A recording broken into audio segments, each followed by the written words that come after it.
Good morning, boys and girls. Here we are again, 25th of August, and we're going to be doing the strength of the market, see if we can find an asset for you to trade, check the economic calendar, make certain there's no times that are going to wipe you out, and then we're going to have a look at the asset of the week, which happens to be cable. Now, cable it's a good market, and you can look at it pretty much any day because it will move. But let's check the strengths first, and then we'll have a quick look at this. So, first thing we can see, the US has started gaining ground and New Zealand dollar has lost a significant amount of ground. The dollar rather has been shown signs that it will resurge. We saw that yesterday. Now, looking at the strengths of the block, the best of the bunch obviously is New Zealand dollar, which you can see here, but none of like the euro or the pound are in there, which is odd.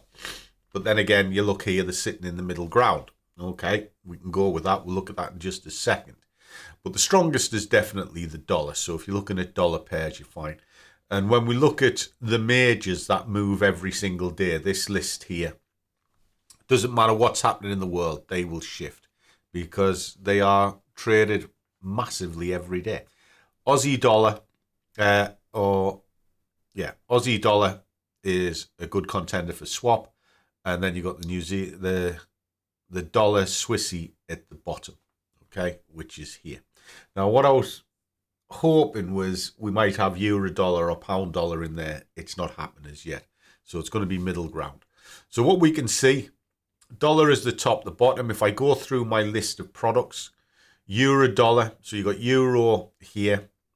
The pound is slightly weaker than the euro. Both of them are losing ground. Dollar's gaining ground. Of the pair, based on the ATR and the position, cable is the better of the two. Cable is pound dollar. Okay, so asset of the week is going to be in play. Now we can see that up here. Just before we go into it, there isn't any trades available at the moment because the market's kind of all over the place. There is a big push to the sell side, but in the short term, it is buying. It's pushing up a little bit. But we come into the open in 45 minutes. It could well have something to do with that. My thing is, it's risky. I'll leave it alone. I'll reassess it at 9 o'clock. But the dominant buy seems to be sell, but it's wrapped inside a buy, as you can see. But I'll touch on that in a second. Now, as we come through this and we look at the strength or the economic calendar, make certain I'm on the right day.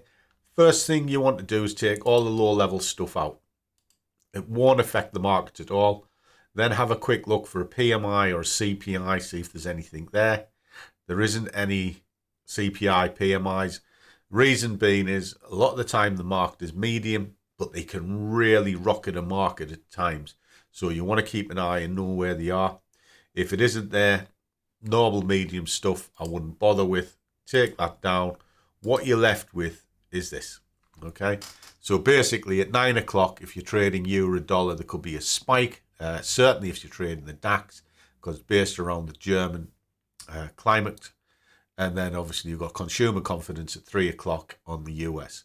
So today is pretty much a technical day. There's nothing really to be worried about. Get through your 9 o'clock for euro dollar, and then you got 3 o'clock a little bit later. So let's take a quick look at cable.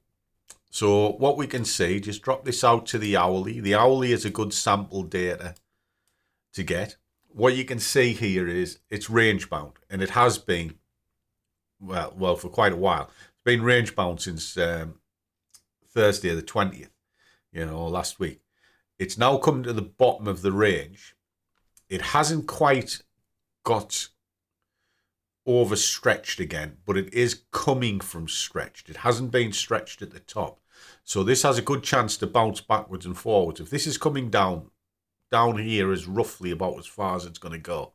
and then it's going to bounce. Now it is pushing up to then come back down again. The worry side is it hasn't been up here on the other side of the Bollinger Band. That's normally a good sign when it's range bound. As you see, it goes from one side to the other and it stayed underneath. This is adding to the weight that it is selling. There's more sell pressure than there is buy pressure. Now, if you move this out up to here, suddenly again, you can kind of see that pressure, because what has it done? It's rocketed up, it's run out of steam, it's coming back down for a run to go high. So I'd be more inclined to be looking for sells at this moment in time on this particular market than I would buys, and I'd use the low time frame buys just to get a better price.